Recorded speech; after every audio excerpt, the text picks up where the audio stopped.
kita menjadi mempelai wanita tuh yang cantik, yang layak, yang berkenan. Karena mempelai pria kita sangat agung. Gue kan udah gak layak, gue kan udah gak berharga. Gue kan memang, mohon maaf, gue kan memang pernah begini, gue pernah begini. So, masuk ke dalam pernikahan hancur lagi. Menikah dengan orang yang seperti itu hancur lagi, keturunannya hancur lagi, dan ujung-ujungnya pekerjaan iblis jadinya malah lebih hancur. Enaknya lagi. cuma sebentar, nggak enaknya panjang. Bahwa pernikahan itu harus antara dua orang yang saling mencintai dan antara dua orang yang percaya mereka ditetapkan oleh Tuhan.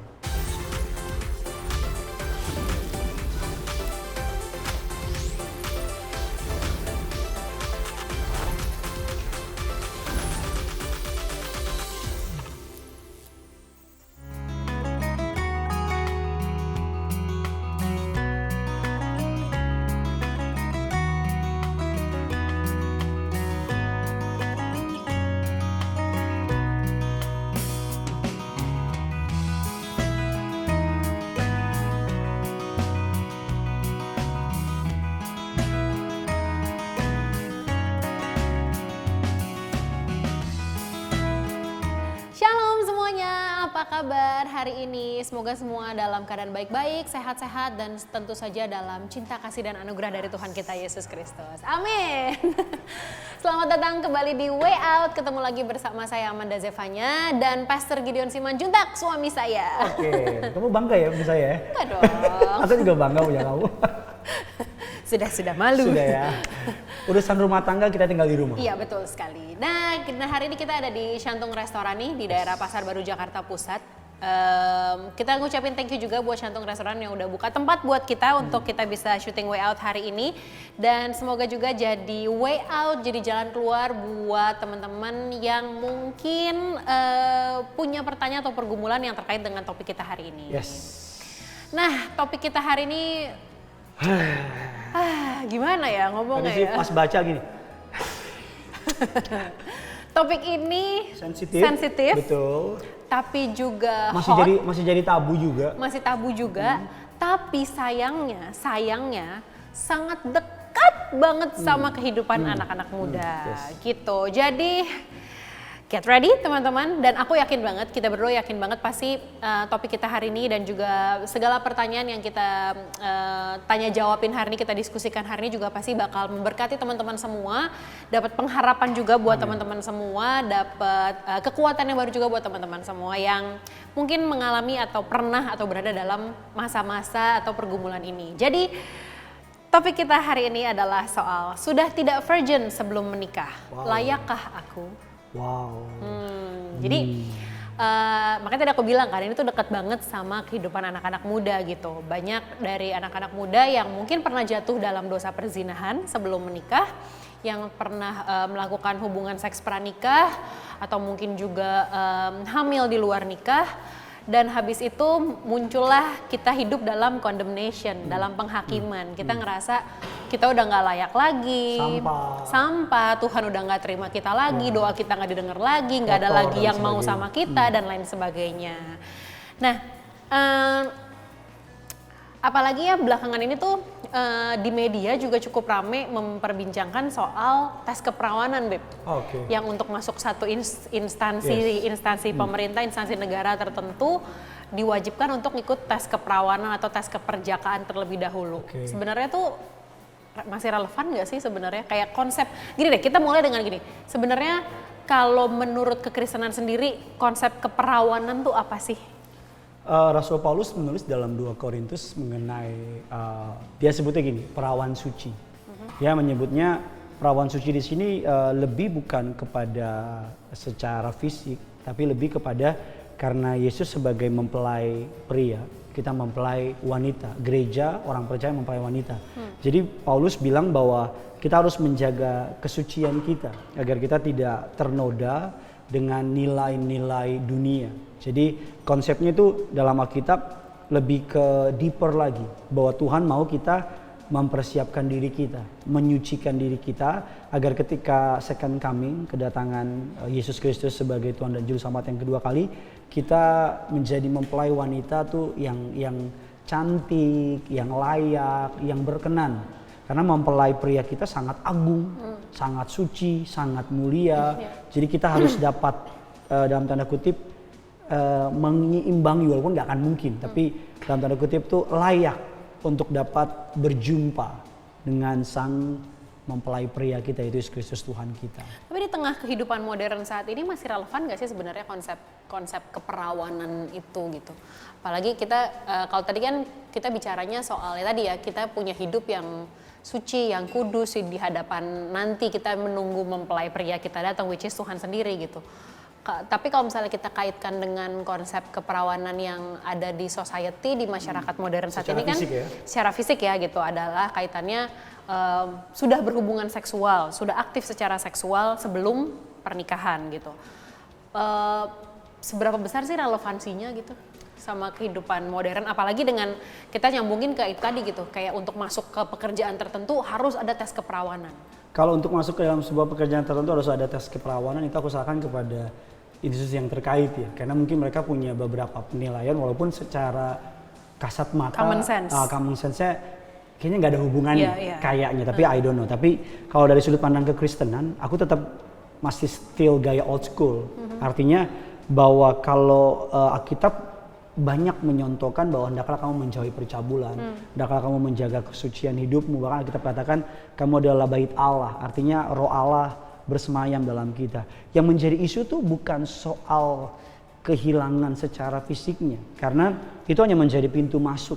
Tetapi ketika kita jatuh ke dalam dosa perzinahan, maka teman-temannya akan ikut. Rasa jijik, rasa bersalah, unworthy, nggak penting, nggak layak, intimidasi itu. Jadi Alkitab, ketika Alkitab memberikan kita arahan, direction untuk kita menjaga kesucian hidup kita, menjaga tubuh kita sebagai bait Allah, Alkitab itu tahu bahwa Tuhan itu tahu bahwa ketika kita jatuh ke dalam perzinahan, maka kita akan erat sama yang namanya rasa bersalah, nggak layak. Entah berapa banyak orang yang karena sudah pernah jatuh, tanggung deh, jatuh terus deh. Gue kan udah nggak layak, gue kan udah nggak berharga, gue kan memang, mohon maaf, gue kan memang pernah begini, gue pernah begini. So masuk ke dalam pernikahan hancur lagi. Menikah dengan orang yang seperti itu hancur lagi, keturunannya hancur lagi, dan ujung-ujungnya pekerjaan iblis jadinya malah lebih hancur lagi. Enaknya cuma sebentar, nggak enaknya panjang. Yes, ya. Betul. Berurutan berurutan kemana-mana gitu. Efek domino.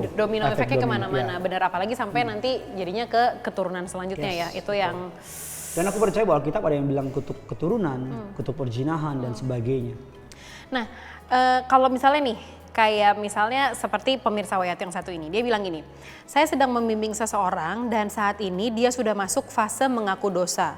Perlukah saya bertanya dia masih perjaka atau tidak? Lalu advice apa yang bisa saya berikan? Kalau misalnya kayak lagi konseling gitu, konseling di komunitas dengan kakak rohani, kakak pembimbing, perlu nggak sih sampai dipertanyakan hal itu gitu? Kayak contoh kita kan dipercayakan Tuhan untuk konseling pernikahan kan. Kita pranikah. Kita setiap kali hendak memberkati seseorang, ini nggak bermaksud kepo ya, nggak bermaksud mendatang kepo banget sih. Tapi kita memberikan sebuah kuesioner kepada orang-orang yang mau kita berkati, dan kita selalu kuesioner lengkap soal masa lalu, soal keluarga, adakah trauma sama orang tua, dan di bagian tersebut adalah apakah selama menjalin hubungan pernah melakukan persetubuhan di luar pernikahan. Bukan kita mau menghakimi, bukan kita mau kepo atau sebagainya, tapi lebih karena kita care. Karena kita percaya bahwa masuk ke dalam sebuah pernikahan, kita harus tinggalin semua dosa, pelanggaran dan sebagainya. Dan puji Tuhan ada beberapa yang secara jujur mengakui mereka pernah salah, mereka pernah jatuh, dan hal tersebut kita bimbing ke dalam pertobatan. Artinya, oke, yang lalu-lalu minta ampun, bertobat, dan mulai yang baru. So, kalau ditanya sama pertanyaan tadi, sedang bimbing orang lain, perlu nggak saya tanya itu? Bagi saya kalau Roh Kudus gerakan dan nggak ada yang salah. Kalau memang perlu ditanya, go ahead, tanya. Dan kalau memang jawabannya pernah, ajak orang tersebut, bimbing orang tersebut untuk bahwa masa depanmu masih bisa baik, masih bisa maju, masih bisa diberkati. Bukannya dihakimi ya? Udah dong. Karena aku percaya bahwa dari kegagalan tersebut Tuhan bisa perbaikin. Kalau kita mau datang sama Tuhan. Seperti itu sih. Setuju. Tapi gini Beb, ini Oke, kan Beb. masalah kayak gini kan aku nggak bilang selalu ya, bukan jadi formula ya gitu, tapi masalah keperawanan seperti ini biasanya most of them itu kan terjadi ketika masuk masa remaja. Yes. Ya, aku nggak bicara soal yang misalnya diperkosa waktu kecil dan lain-lain segala macamnya, kita kesampingkan dulu yang itu gitu. Tapi bicara soal yang biasanya remaja, mulai beranjak remaja, mulai mengenal cinta, mengenal pacaran, terus juga hormon-hormon di badannya mulai aktif, hormon-hormon reproduksinya mulai aktif. Akhirnya penasaran jatuh gitu kan, jatuhlah dalam dosa perzinahan, percabulan seperti itu gitu di masa muda, di masa remaja mereka. Tapi kan hal ini pastinya bisa kita antisipasi dari masa kecilnya, ya nggak sih, dengan edukasi seksual sejak dini gitu kan. Gimana ya, apalagi kita sebagai orang tua nih, mungkin kita bisa sharing juga sama pemirsa Way Out yang mungkin juga ada yang pasangan muda yang punya anak usia toddler, usia balita gitu. Gimana ya caranya mengedukasi anak-anak supaya ketika dia beranjak dewasa dia tuh punya pemahaman yang benar tentang seks itu sendiri gitu. Sebenarnya kamu bisa jawab sendiri karena aku dulu kali ya. Mungkin secara praktikal, mungkin nanti kamu bisa bahas dari sisi rohaninya. Tapi kalau dari aku sendiri, ini nanya sendiri jawab sendiri. Iya juga ya. Gue nanya gue yang jawab. Ini mungkin aku jawab dari sisi praktikalnya ya gitu. Kalau aku sebagai seorang ibu dari seorang anak usia 3,5 tahun toddler, aku mulai dengan pemahaman dia dulu. Kita nggak mungkin dong kasih tahu dia kan kayak kamu tidak boleh berhubungan seksual di usia sebelum nikah. Seksual itu apa, Mama? What is that? Dia nggak ngerti apa itu gitu. Jadi dari pemahaman dia sebagai seorang toddler, aku mulai dengan menyebut alat kelaminnya sesuai dengan namanya. Kadang kan kita suka banyak gini, ngerasa kita malu supaya nanti ini orang bener-bener hot ya jawab bahasanya. Kita kan orang kan suka kayak supaya dia nanti depan orang nggak ngomongnya kayaknya gimana gitu, yang tabu di masyarakat. Jadi di alat kelaminnya tuh dibahasakanlah dengan bahasa-bahasa yang lain yang kesannya lucu-lucu, cutie-cutie, atau diidentikan dengan binatang atau diidentikan dengan makanan. Ada loh yang kayak gitu kan disebutnya dengan yang lain-lain. Tapi aku enggak, aku dari awal sama anak kita berdua sepakat untuk menyebut alat kelaminnya sesuai nama alat kelamin tersebut. Secara medis disebutnya apa? Ya kita sebut itu. Karena apa bedanya alat kelamin dengan tangan, dengan kepala, dengan kaki? Kenapa kita bisa sebut tangan, kaki, kepala dengan bahasanya? Kenapa kita tidak menyebut otak orangnya aja? Iya, kenapa kita tidak menyebut alat kelamin sesuai dengan namanya gitu? Jadi mulailah dengan itu dan sekarang itu kita mulai dari usia 1,5 tahun ya, dia mulai komunikasi, mulai mengerti bahasa, vocabulary, dan sekarang aku mulai mengajarkan dia untuk nggak boleh sembarang orang pegang area pribadinya dia. Aku kasih tahu area pribadi laki-laki itu apa. Termasuk dia juga nggak boleh. Kamu laki-laki, area pribadimu adalah ini. Mama tuh perempuan, area pribadi mama adalah ini, dan ini. Kamu tidak boleh sembarang pegang, mama juga nggak boleh sembarang pegang. Mama hanya boleh pegang ketika mama misalnya lagi basuh dia habis buang air kecil atau buang air besar, atau ketika mandi. Dan itu pun aku biasain untuk selalu permisi ya, mama mau pegang ya, supaya dia tahu bahwa itu yang area pribadi dia yang tidak boleh sembarang orang untuk pegang atau menyentuh atau mengabuse hal-hal seperti itu. Mungkin nanti ketika dia mulai masuk sekolah mungkin ada hal-hal yang baru lagi yang pastinya akan aku pelajari lagi dari sisi psikologi anak. Itu yang mungkin kita bisa sharing dari sisi praktikal. Kalau dari sisi rohani sendiri gimana Beb? Kita menanamkan itu. By the way, Tim Way Out mantap ini temanya ini. Kalau kata orang ngiri-ngiri sedap temanya ini. Ngeri-ngiri tapi sedap ya kan. Ya, aku percaya bahwa seks diciptakan oleh Tuhan itu sebenarnya beauty, indah. Karena Tuhan menciptakan seks itu sebagai sarana bukan hanya untuk bermultifikasi, beranak cucu penuhi bumi, tapi juga sebagai sarana untuk rekreasi. Jadi Tuhan tuh mau kita enjoy. Tuhan mau tuh kita menikmati seks. Tetapi kita semua tahu iblis adalah rajanya steal, diimitasi. Contoh soal imitasi terus didegradasi lagi.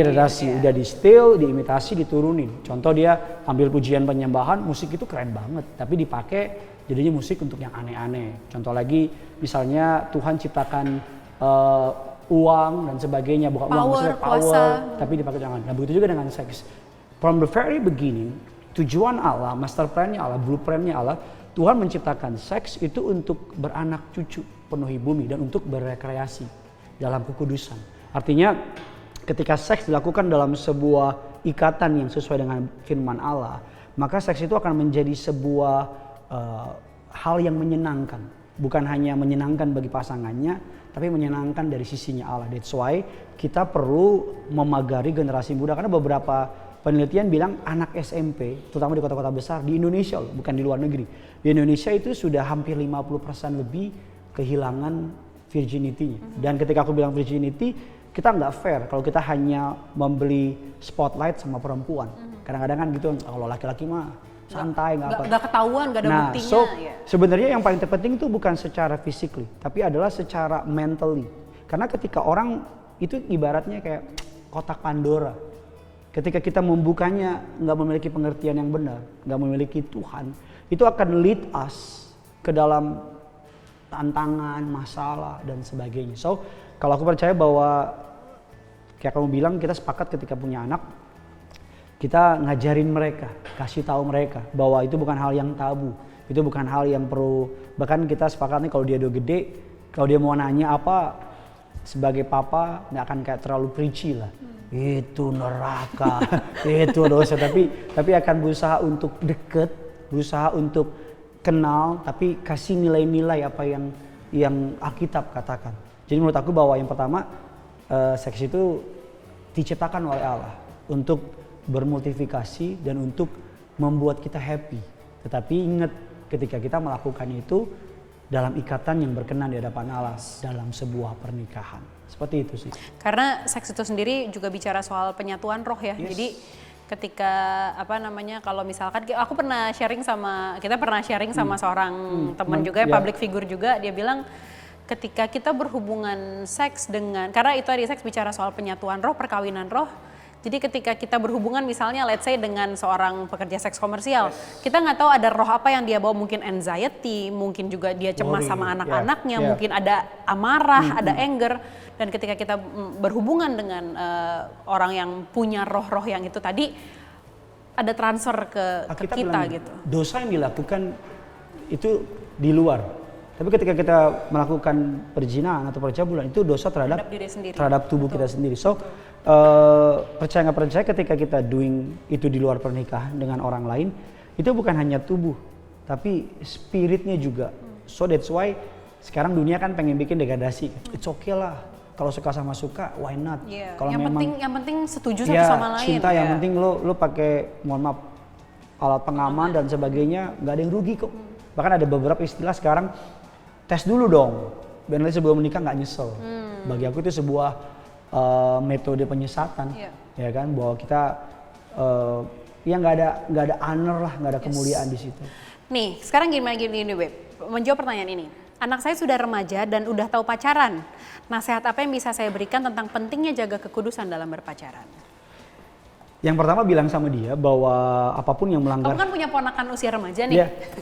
Gimana kamu sebagai omnya, sebagai pamannya, ya istilahnya kan orang tuanya lah, menjaga keponakan. Aku punya keponakan udah kuliah semester 3 atau 5 ya? 3 atau 5 nih. Ya sekitar itu, perempuan, dan dia orang yang aktif banget. Dan aku ngomong sederhana bahwa apapun yang melanggar firman, itu pasti akan membuat kita menderita.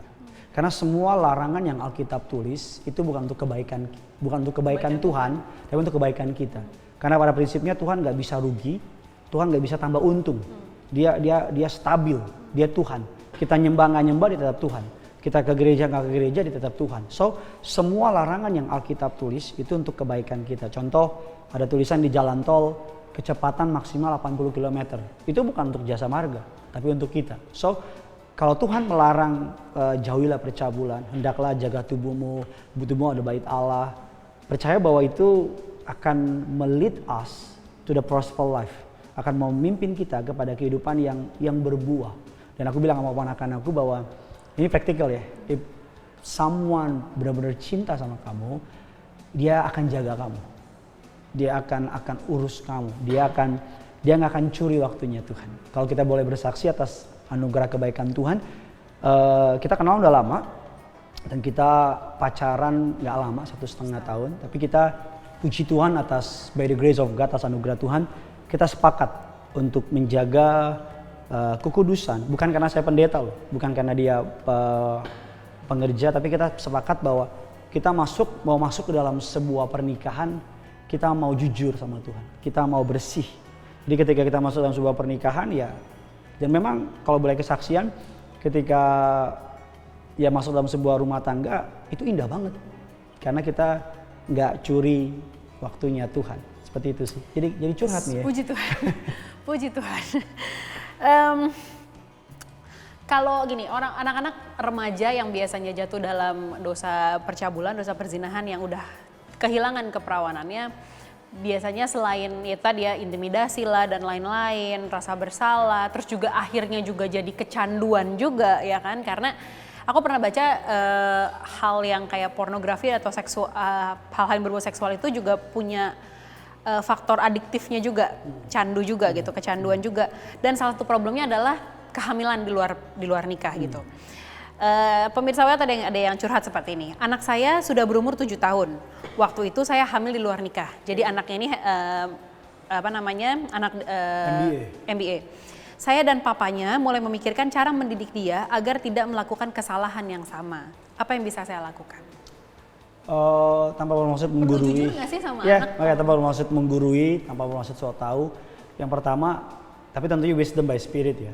Bagaimana Roh Kudus menyampaikan apa yang ada di hati kamu. Tapi kalau boleh sih jujur, terbuka, dan sampaikan keluh kesah kamu, sampaikan apa yang kamu alamin, dan sampaikan bukan berarti kamu nyesel. Tapi saya pernah melayani seorang anak muda 17 tahun juga seperti itu.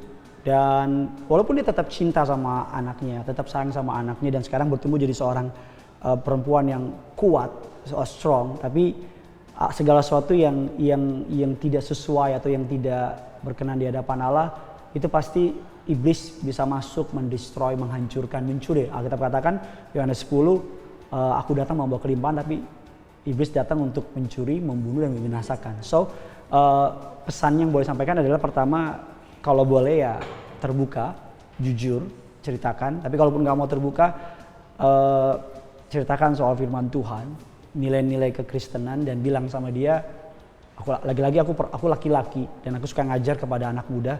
Aku selalu bilang kalau orang yang sayang sama kamu akan jaga kamu. Orang yang cinta sama kamu akan jaga kamu. Dia akan tahan dirinya untuk menanti waktunya Tuhan. Karena kalau dia nggak bisa sekarang tahan, gimana nanti? Kalau dia sekarang nggak bisa bayar harga, gimana nanti? So, didik dengan nilai firman Tuhan.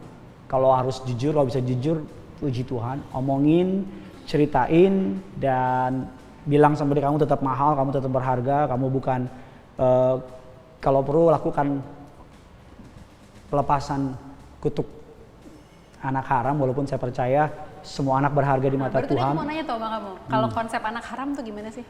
Sebenarnya sih yang haram bukan anaknya, tapi perbuatannya. Oke. Yang haram tuh, kalau anak haram tuh kayaknya konsepnya negatif banget, tapi perbuatan itu yang memberikan. Jadi aku percaya bahwa ada dosa turunan. Aku percaya, contoh papaku orang Batak, aku lahir sebagai orang Batak. Nggak mungkin papa orang Batak, aku lahir sebagai orang Ambon ya kan, itu aneh banget ya kan. Jadi gini, kalau orang tuanya pernah melakukan okultisme, kalau nggak diputusin, itu iblis itu ngikut, dia ngikut. That's why ketika kita terima Yesus, maka kita menerima dia sebagai Tuhan dan Juru Selamat, master in our heart, master in our mind, berubah. Kita jadi belong to Jesus, kepemilikan kita jadi punya Yesus. Nah, kalau anak haram tadi konsepnya adalah anak yang lahir dari sebuah pernikahan yang hubungan yang gak berkenan di hadapan Allah, artinya di luar pernikahan yang kudus. Nah, tapi bukan berarti semua anak haram gak punya masa depan, no. Kalau orang tuanya mau beresin, kutukin, putus. Tapi kalau Pak, saya nggak tahu papa saya udah putusin apa enggak. Kamu bisa putusin sendiri. Kamu bisa datang sama Tuhan dalam sakramen pembaptisan, dalam pemutusan kutuk. Yang penting punya iman, dan aku patahkan kutuk 3, kutuk 4, kutuk 7, kutuk 10 keturunan. Dipatahin, that's it. Dan Alkitab katakan roh yang dalam diri kita lebih besar dari apa yang roh ada di dunia ini. Wah, ini semakin dalam ya. Nanti lama-lama tema-tema terakhir ini sampai kita nggak bisa jawab ini kayaknya. Nanti lama-lama udah deh teman-teman lecture aja yang jawab, susah banget nih. Nanti tema hari ini kapan Tuhan datang? Berat ya. Nah, sebelum kita lanjut lebih dalam lagi nih, Beb, pertanyaan aku ada mana dia tadi ya? Hilang. Aku minum dulu ya. Iya, silakan, monggo. Nah, ini dia. Nih, sepupu saya hamil di luar nikah. Oke. Pacarnya berani tanggung jawab dan siap menikah. Sebagai orang yang sudah menikah dan tahu struggle-nya, saya berpikir saya mau bantu dia agar bisa survive di kehidupan pernikahan. Apa yang bisa saya lakukan? Karena maksudnya masuk dalam pernikahannya karena urusan tanggung jawab nih, bukan atas ayo kita menikah dengan mulus A, B, C, D, E gitu. Yang perlu ditanya apakah cowok itu mencintai kamu apa enggak. Yang perlu ditanya apakah cowok itu orang yang bertanggung jawab apa tidak. Yang perlu ditanya ada apakah cowok itu di dalam Tuhan apa enggak. Karena mungkin jawaban aku rada kontroversial ya. Tapi aku percaya bahwa pernikahan itu harus antara dua orang yang saling mencintai. Dan antara dua orang yang percaya mereka ditetapkan oleh Tuhan untuk belong together, untuk sama-sama. Tapi mungkin kalau memang kamu sudah jatuh dan mau menyelamatkan diri, tentunya datang sama Tuhan. Yang pertama beresin dulu. Semua pelanggaran, semua dosa beresin dulu. Setelah beresin, kalian berdua datang sama Tuhan. Artinya minta Tuhan tuntun, minta Tuhan sertai, minta Tuhan yang fight for you, minta Tuhan yang berkatin kalian. Karena aku percaya kesalahan yang dibawa kepada Tuhan bisa berubah menjadi sebuah kesaksian di masa depan. Ya tentunya harus punya komitmen untuk ya semoga saling cinta ya, semoga saling sayang. Semoga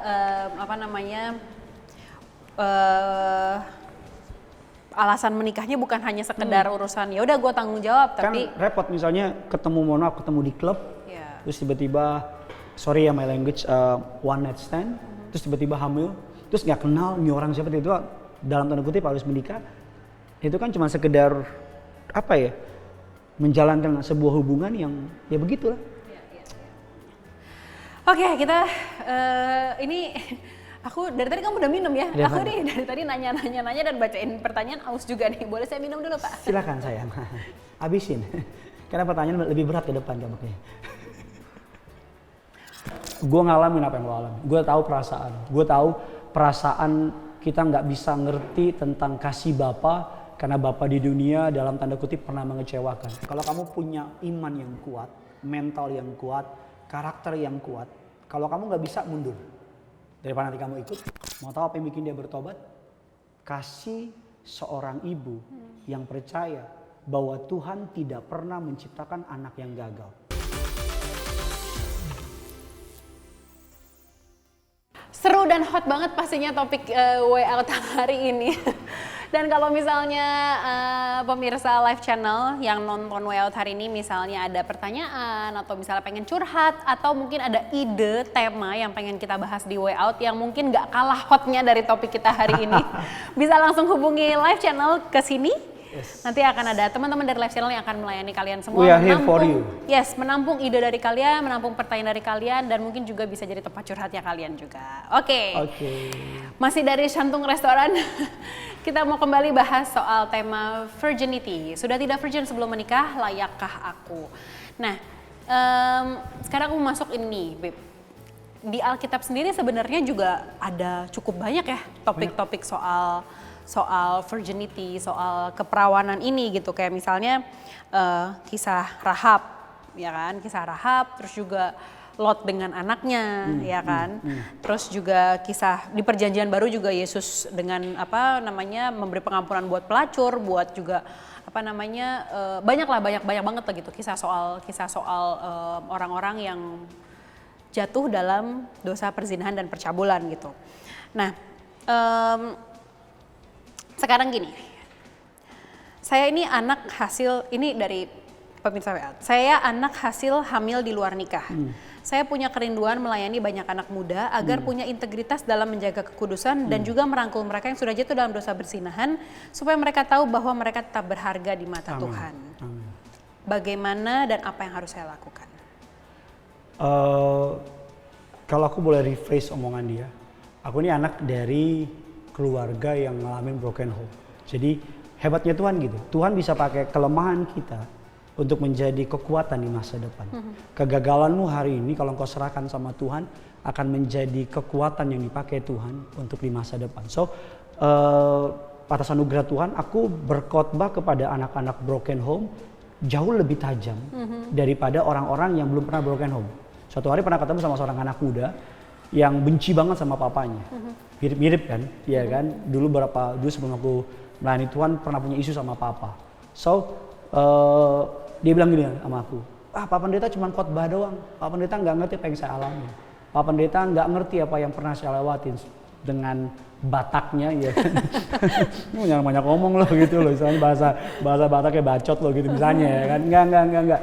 Gue ngalamin apa yang lo alami. Gue tahu perasaan kita nggak bisa ngerti tentang kasih Bapa karena Bapa di dunia dalam tanda kutip pernah mengecewakan. Jadi pengalaman kelemahan kita di masa lalu ketika kita berikan kepada Yesus bisa pakai itu untuk boleh menjadi kekuatan buat orang lain. Dan puji Tuhan, dia seorang anak yang lahir dari keluarga anak di luar pernikahan. Dalam tanda kutip orang dunia bilang anak haram.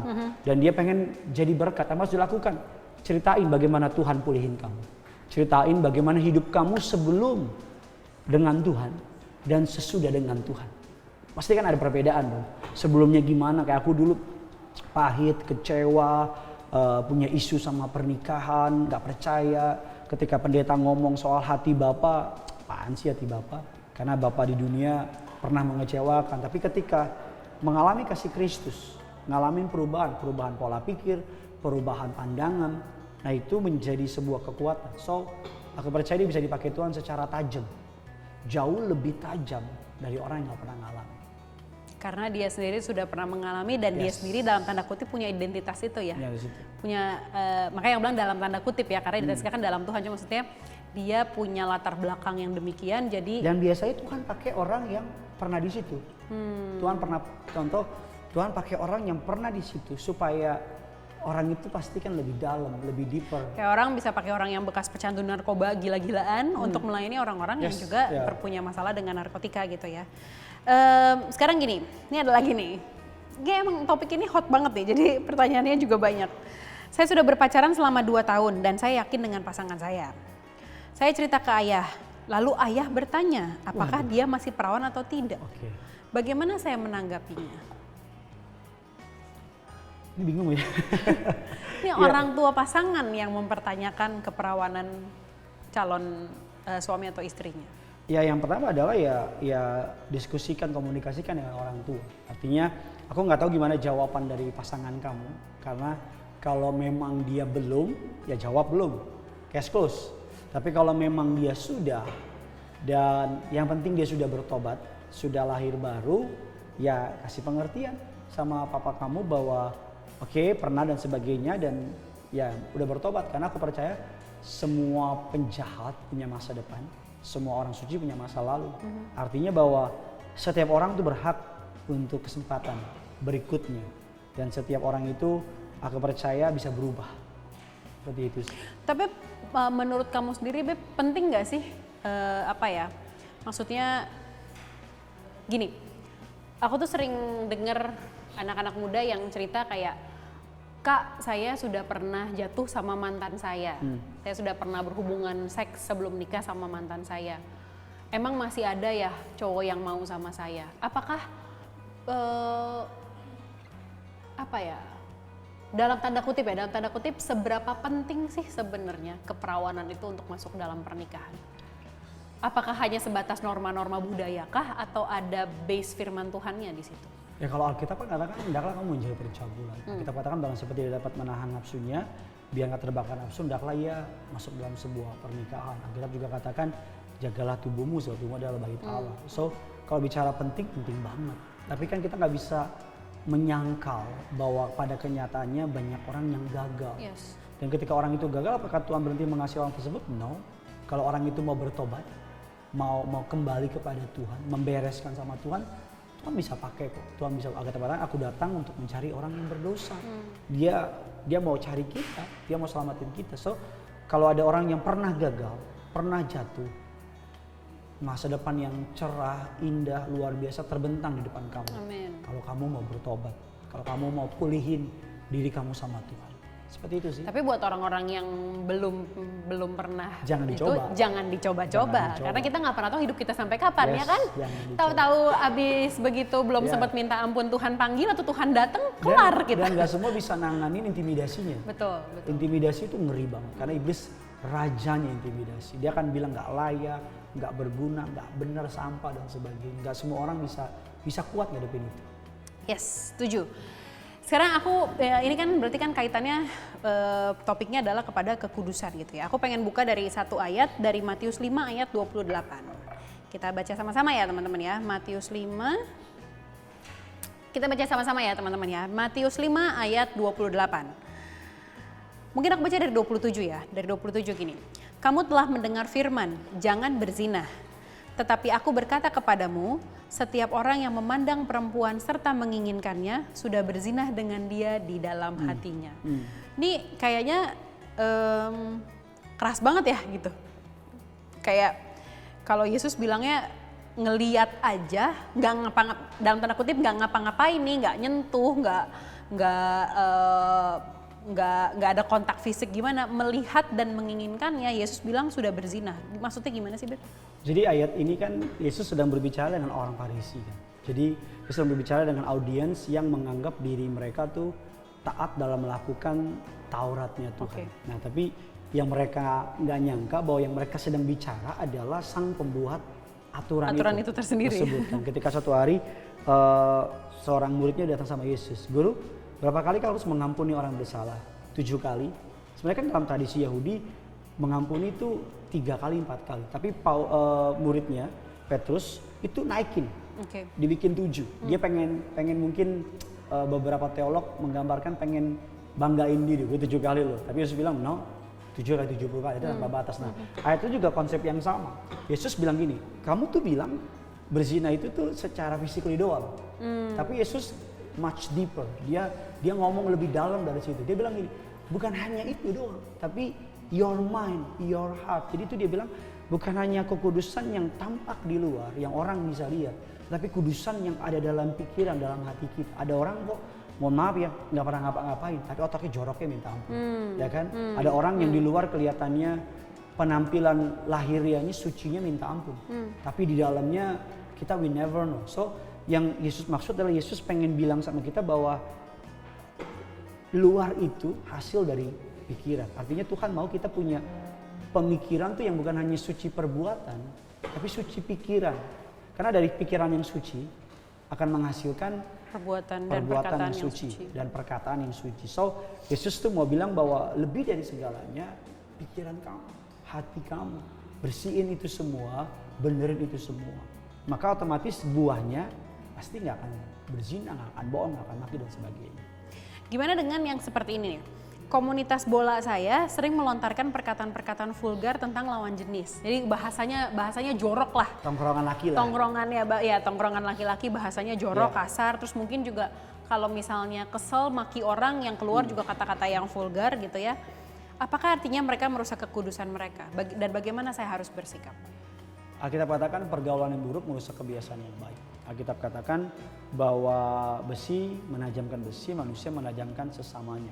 Alkitab mengatakan bahwa kita tuh diciptakan untuk jadi terang dan garam bumi. Alkitab katakan janganlah kamu menjadi serupa dengan dunia ini, melainkan berubah membaru. Artinya bahwa Tuhan mau kita jadi berkat. Kalau kita bergaul sama tukang sate, lama-lama bau satenya pasti ke bawah. Bergaul sama tukang parfum, lama-lama mirip bau parfumnya. We are what we eat. Kita apa yang kita makan.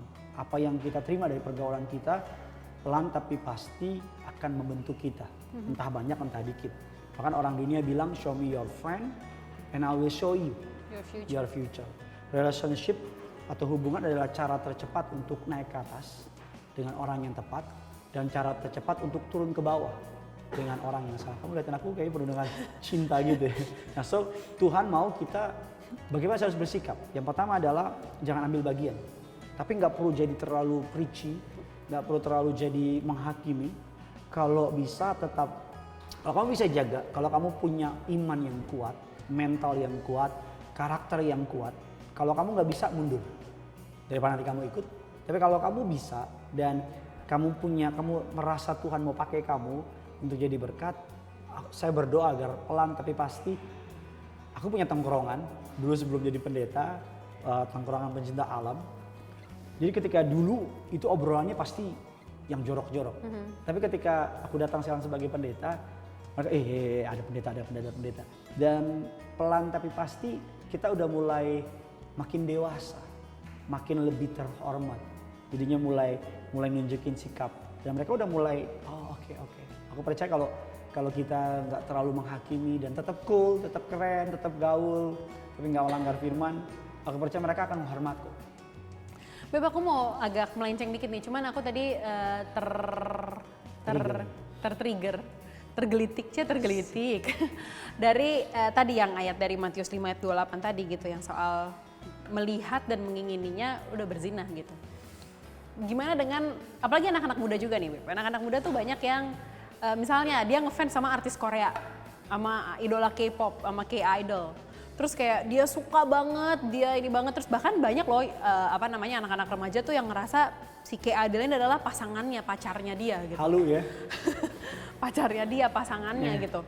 Terus itu kan terus kayak gimana ya, adore banget sampai dalam tanda kutip yang mengingini gitu. Itu tuh termasuk perzinahan gak sih sebenarnya? Yang pertama motivasinya lagi-lagi Tuhan yang tahu. Karena kan itu sebuah kasus dan kita nggak bisa langsung kasih judul, kasih tema dan langsung jatuhkan panis gitu. Aku percaya bahwa yang pertama motivasinya, kayak aku suka banget sama pemain sepak bola. Aku juga suka, aku ada beberapa artis yang kalau main film keren banget, tapi aku nggak ada kepikiran. Kan itu sama-sama laki-laki Pak. Enggak, ada juga pemeran kayak penyanyi. Oke. Ada juga biasa aja. Artinya gini, sampai di batas mana? Karena untuk bisa bilang sudah berzina kan itu ada batasannya. Artinya kan udah mikirin yang aneh-aneh dan sebagainya. Aku kalau lihat orang yang misalnya perempuan yang cantik, namanya manusia sayang. Lihat perempuan yang cantik, masa wah nggak cantik. Kita punya mata ya bisa kan? lihat. Artinya gitu. kalau cuma sekedar mengagumi apa yang Tuhan soal perbuat dan stop sampai di situ, nggak ada masalah. Dicoba itu nggak dosa. Tapi ketika kita mengizinkan pencobaan itu menjadi sebuah perbuatan. Contoh ketika Daud melihat Batsheba. Kalau cuma sekedar melihat Batsheba mandi dan abis itu Daud balik badan nggak ngapa-ngapain, I believe kalau otaknya nggak ada dan beres. Tapi kan yang menjadi masalah kan Daud lihat lagi dan mengingininya. Dan bukan hanya mengingininya, dia suruh anak buahnya bunuh suaminya, datang ke tempat ini dan selanjutnya. That's why aku bilang bahwa perzinahan itu cuma sebuah pintu masuk untuk kehancuran berikutnya. Raja Daud yang terkenal dengan segala, Alkitab katakan the man after my own heart, orang yang berkenan di hadapanku. Karena satu, cuma panggilan itu, dia kan raja. Pada masa itu banyak perempuan, banyak istilahnya selir dan diperbolehkan pada masa itu. Dia kan bisa aja, tapi karena satu itu jadinya melit kepada jahat, membunuh dan anaknya. Jadi itu dosa perzinahan selalu bukan hanya menyakiti kita, tapi itu bisa ya domino efek. Tapi gini, aku tuh pernah baca apa namanya, sebuah, bukan, aku lupa deh artikel atau apa gitu, cuman intinya gini, kan dosa seksual, pornografi dan teman-teman itu kan kayak tadi kita bahas ya, ada efek candunya, ada efek adiktifnya. Nah, dalam tanda kutip yang repot adalah gini, kalau misalkan kayak narkotika misalnya, itu kan substansi dari luar yang kita masukkan ke badan kita yang menimbulkan efek kecanduan. Kayak istilahnya ya pokoknya substance lah gitu, substansi kimia dari luar gitu yang nggak ada di badan kita. Tapi kan kalau misalnya kayak seksual, itu kan sebenarnya we are built with it. Kita dibentuk, kita manusia diciptakan dengan sexual desire. Kita punya sexual desire dari sananya gitu. Ketika kita masuk akil balik, ketika kita masuk masa pubertas, hormon-hormon reproduksi mulai aktif, organ-organ seksual mulai aktif, kan istilahnya kita diciptakan dengan hasrat itu gitu. Kita diciptakan dengan keinginan seksual itu. gimana caranya sebagai pribadi, sebagai manusia, sebagai human being yang memang udah dari sananya diciptakan dengan hasrat seksual, kita bisa menahan atau mungkin mengendalikan supaya kita nggak jatuh. Kalau misalnya berarti gini, kalau kayak narkoba, caranya gimana? Ya jangan dekat-dekat sama narkoba. Itu substance dari luar. Tapi kan kalau sexual desire, it's built within ourselves. Gimana caranya kita menahan atau mengontrol, mengendalikan itu supaya kita tidak jatuh dalam dosa perzinahan percabulan, terutama misalnya tidak jatuh dalam hubungan seksual pranikah.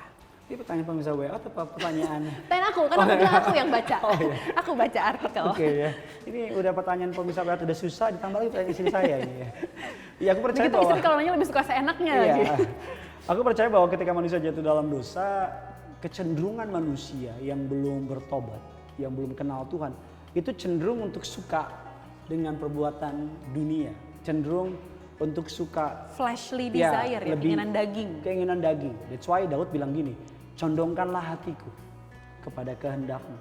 Karena Daud tahu bahwa hati manusia tuh lebih condong kepada dunia. Kalau aku tanya, lebih gampang mana? Mengampuni atau membalas dendam? Balas dendam. Pasti orang bilang lebih gampang balas dendam. Lebih gampang mana? Memberi atau nggak usah beri? Pasti nggak usah memberi karena kita tuh perlu dilatih. Kita nggak perlu dilatih untuk berbohong. Anak kecil dengan sendirinya tiba-tiba bisa bohong aja. Manusia tuh nggak perlu latihan untuk bohong. Manusia nggak perlu latihan untuk marah. Dengan sendirinya dia marah. Iya. Karena memang Alkitab katakan perbuatan daging telah nyata. Jadi ketika Adam dan Hawa jatuh dalam dosa, maka kita memang jadinya kehilangan kemuliaan Allah. Alkitab katakan kita tuh nggak punya power. Muncullah istilah roh memang kuat, tapi daging. Roh memang penurut tapi daging roh lemah. memang penurut tapi daging lemah. So dari hal tersebut kita memahami bahwa memang ketika manusia jauh dari Tuhan, jatuh dalam dosa, kita tuh condong ke sana. Nah, that's why puji Tuhan Yesus datang. Adam yang kedua ini a better Adam dari Adam yang pertama. Adam yang pertama kalah oleh dosa. Adam yang kedua tidak dicobai dan dia dikalahkan dosa. Dia berkuasa. Nah, ketika manusia menerima Yesus, maka rohnya yang kudus dalam diri kita itu membuat kita jadi punya power. Kalau dengan kekuatan sendiri, ada banyak orang pengen berhenti ngerokok terus.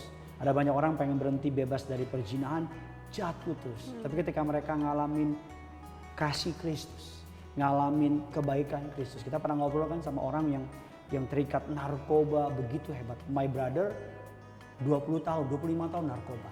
Udah dibawa ke RSKO, udah dibawa ke berbagai macam lembaga di puncak, udah segala cara. Mau tahu apa yang bikin dia bertobat?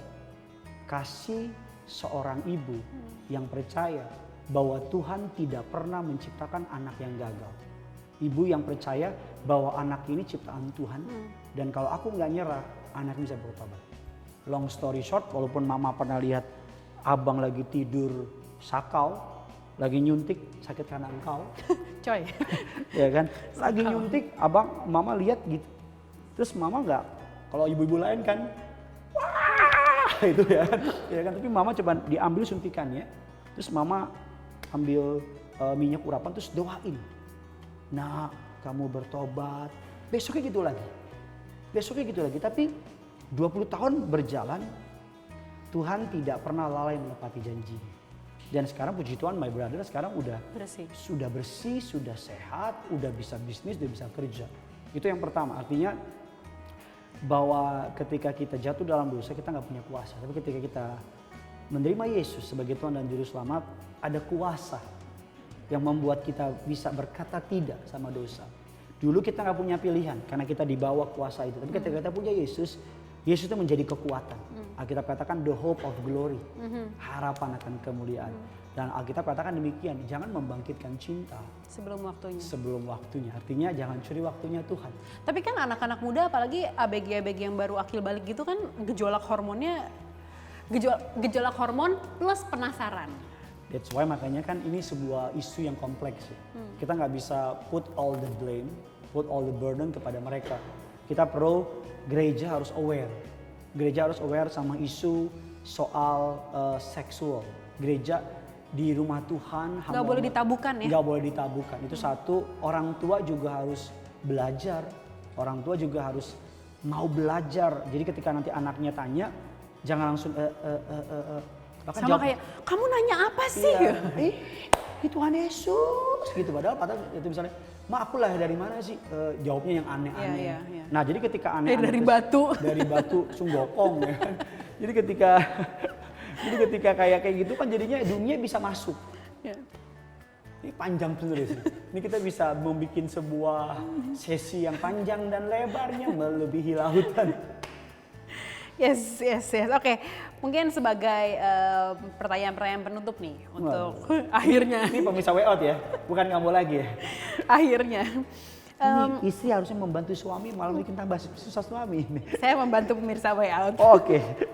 Oke, jadi kita mau sharing tentang manusia baru yang kita ya tadi yang kamu bilang gitu kan. Kalau orang yang udah terlanjur sudah pernah jatuh dalam dosa perzinahan, percabulan, sudah kehilangan keperawanannya sebelum menikah, tapi ada anugerah Tuhan yang bisa menjadikan dia jadi ciptaan yang baru, manusia yang baru.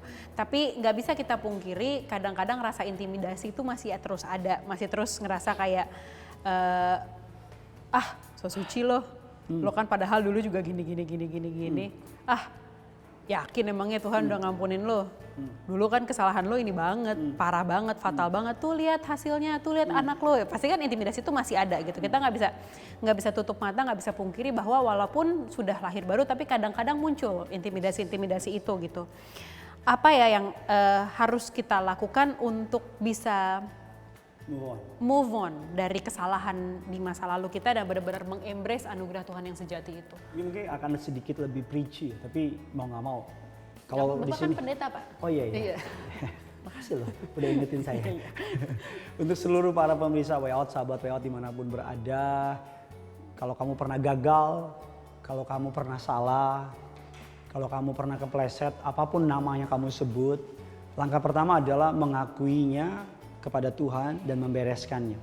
Langkah kedua adalah setelah akui, bereskan. Langkah kedua adalah katakan tidak kepada semua intimidasi.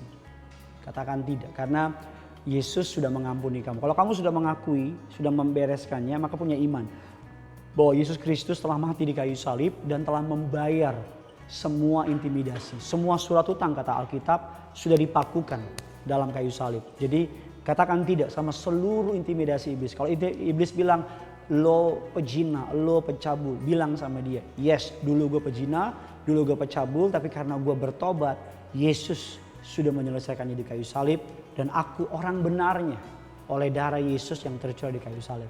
Katakan tidak kepada seluruh intimidasi. Yang ketiga adalah cari komunitas, agar kita nggak jatuh lagi. Aku suka banget Paulus, dia terkenal sebelum namanya jadi Paulus namanya Saulus. Dia orang tuh yang benci banget sama kekristenan. Pada masa itu namanya jalan kebenaran, jalan kehidupan.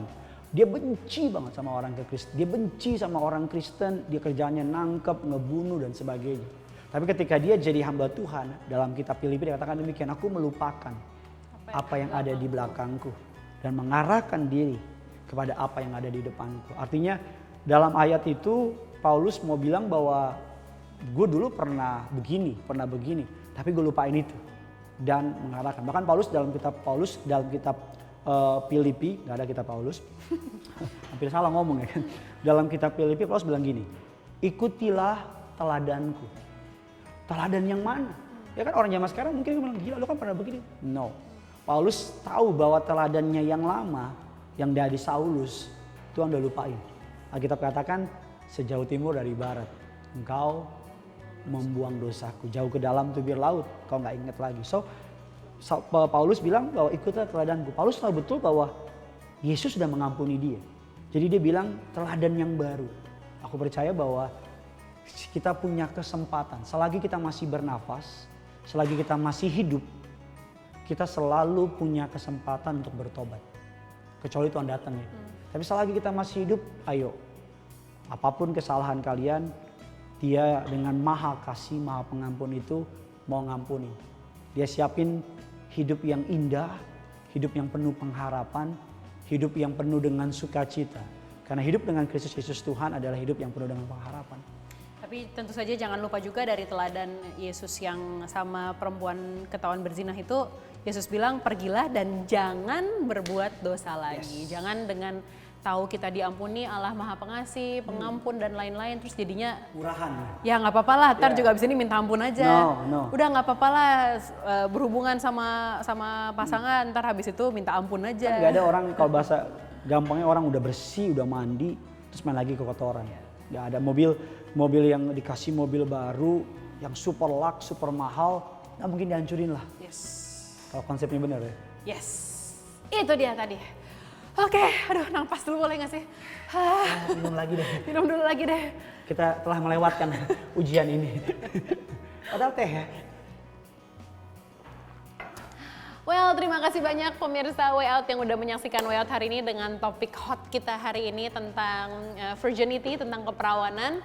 Mudah-mudahan jadi way out, jadi jalan keluar, jadi pengharapan yang baru, teman-teman semua dapat pemulihan, dapat pengharapan yang baru lewat sharing kita hari ini. Dan jangan lupa untuk terus saksikan Way Out. Sampai ketemu dalam Way Out episode selanjutnya. Kita berdua pamit. God bless you. Bye.